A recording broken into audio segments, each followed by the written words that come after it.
Fala pessoal, hoje eu vim aqui apresentar para vocês o Feature Provider, que ele é um provider do RiverPod, muito utilizado para a gente fazer requisições assíncronas com a API. Então aqui eu vou mostrar como que a gente faz essa integração do RiverPod com a aplicação. Então aqui a gente copia a versão do RiverPod, a gente coloca aqui no pubspec.yaml, manda salvar. E aqui a gente vê o projeto que eu criei. Ele tá o mais simples possível. Eu só deixei aquele código inicial com o stateless e aqui vamos começar a criar o Feature Provider. Eu vou criar aqui um arquivo chamado Feature Provider.dart e aqui eu vou criar um provider bem simples. Provider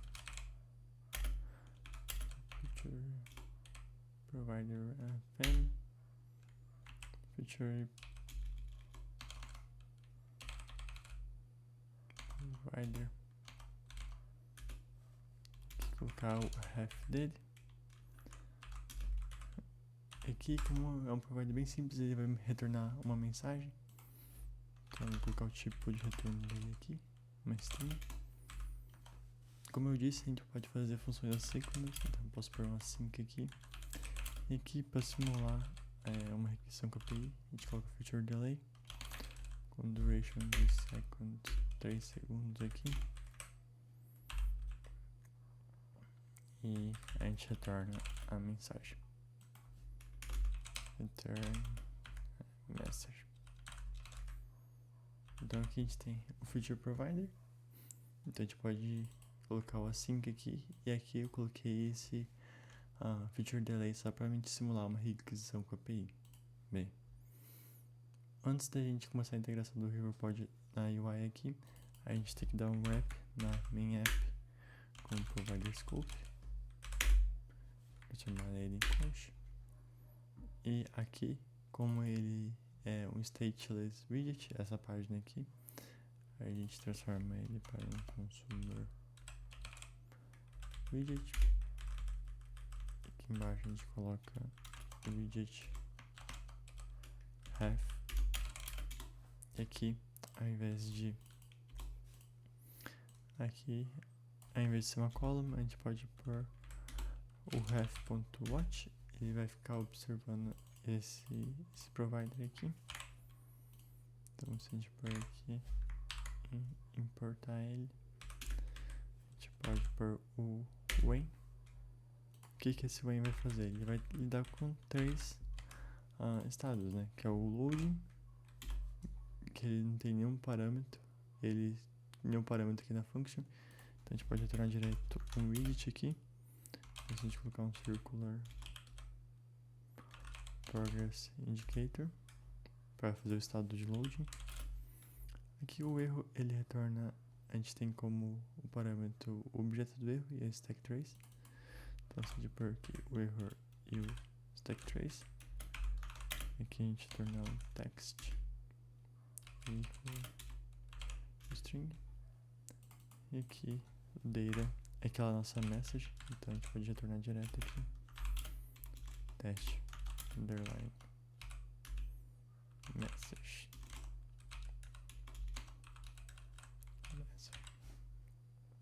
Então vamos reiniciar a aplicação aqui, já com o RiverPod integrado. Então perceba que quando a gente começar a aplicação, ele vai mostrar o estado de loading por causa desse feature delay e no final mostrar a nossa message. Então só esperando aqui de configurar. E aqui tem o estado de loading e aqui a gente tem a message. Bem, o Feature Provider a gente tem alguns parâmetros nele. A gente pode transformar ele em family, ou seja, a gente consegue passar um parâmetro aqui. A gente pode passar uma outra string como parâmetro, falando que aqui é um title. E aqui a gente coloca string title. Porque isso aqui é útil. Às vezes quando a gente vai fazer uma requisição com a API, a gente tem que passar algum parâmetro, como o ID de uma entidade. Então isso aqui é muito útil para a gente fazer uma requisição com a API. E aqui, como mudou o tipo do provider, sendo family, então se eu passar aqui, a gente tem que reiniciar o emulador. E quando ele mostrar a mensagem, ele já vai mostrar a message concatenado com aquele parâmetro que a gente fez. Outro parâmetro muito importante do RiverPod é o autodispose. O autodispose, ele é um parâmetro muito importante porque quando a tela tiver o dispose da tela, ele vai dar o dispose do provider, fazendo com que o provider ele não fique instanciado na aplicação o tempo todo. Então isso é ideal quando a gente vai fazer uma certa função numa tela e a gente não precisa mais ficar com esse provider ativo. Então, só para exemplificar isso, eu vou criar outro provider aqui, o mais simples possível. Esse aqui só vou colocar o count de provider, tirar aqui e vou falar que ele vai tornar um int pra gente, ao invés de uma string. E aqui, em vez de retornar uma message, a gente vai retornar uma string. Bem, então vamos fazer uma nova tela para exemplificar isso. Navigator of context.push e aqui material host.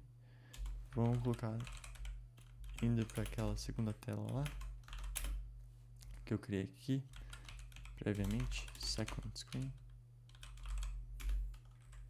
E aqui temos uma navegação entre as telas para exemplificar essa parte.